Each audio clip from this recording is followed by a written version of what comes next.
আসসালামু আলাইকুম। আমি আবু সাঈদ, প্রভাষক ইসলামিক স্টাডিজ বিভাগ, মোহাম্মদপুর মহিলা কলেজ, মোহাম্মদপুর, ঢাকা। সকলে কেমন আছেন? আশা করি আলহামদুলিল্লাহ সকলে ভালো আছেন। আমিও আপনার দয়ে আলহামদুলিল্লাহ ভালো আছি। আমি আজ আপনাদের সামনে আলোচনা করব প্রতিষ্ঠান বন্ধ থাকা অবস্থায় প্রতিষ্ঠানে জয়েন করা যায় কিনা এবং এমপিও আবেদন কখন কিভাবে করতে হয়।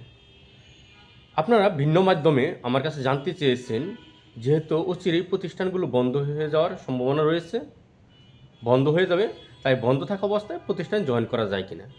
হ্যাঁ, সপ্তম গণবিজ্ঞপ্তিতে যারা এখনও সুপারিশপ্রাপ্ত, যারা এখনও প্রতিষ্ঠানে জয়েন করেননি, আপনারা অতি দ্রুত প্রতিষ্ঠান প্রধানদের সাথে যোগাযোগ করে আপনারা জয়েনিং নিয়ে নেন।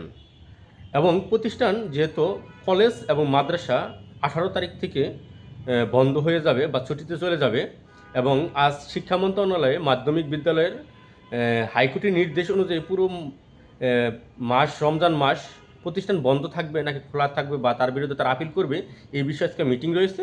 আশা করি মিটিংয়ের পরে এটা জানা যাবে। আশা করা যায় ইনশাল্লাহ রমজান মাসে বন্ধ থাকার সম্ভাবনা রয়েছে।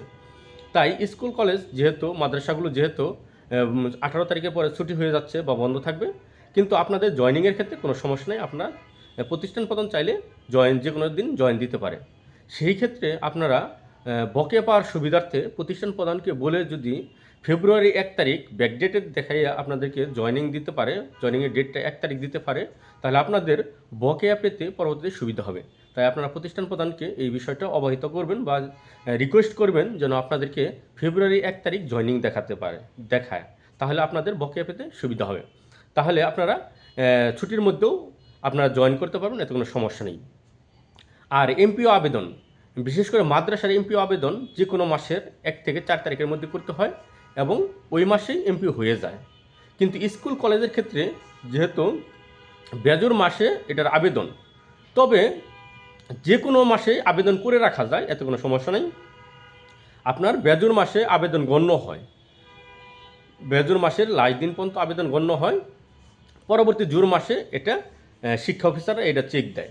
সেই ক্ষেত্রে যদি আপনি জুন মাসেও আবেদন করে রাখেন তাতে কোনো সমস্যা নাই।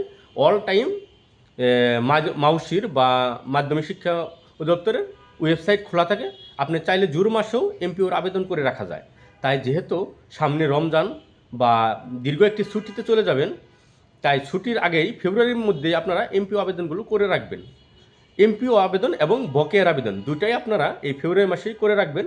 কারণ ছুটির মধ্যে আপনারা প্রতিষ্ঠান প্রধানকে পাওয়া বা কম্পিউটার অপারেটরকে পাওয়া, কাগজপত্র গুছানো, সব কিছু মিলে আপনার ছুটির মধ্যে এগুলো করা অনেক কঠিন হয়ে যাবে। তাই আপনারা এই জুন মাসেই আপনারা এমপিও আবেদন এবং বকেয়া যাদের রয়েছে বকেয়ার আবেদনগুলো করে রাখতে পারেন।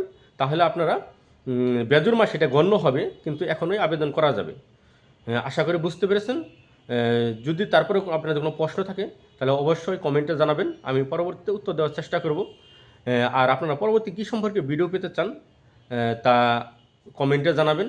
আর যদি এই ভিডিওটি আমার ভালো লেগে থাকে তাহলে অবশ্যই লাইক, কমেন্ট এবং শেয়ার দিয়ে পাশে থাকবেন। সকলের জন্য শুভকামনা রইল। আসসালামু আলাইকুম।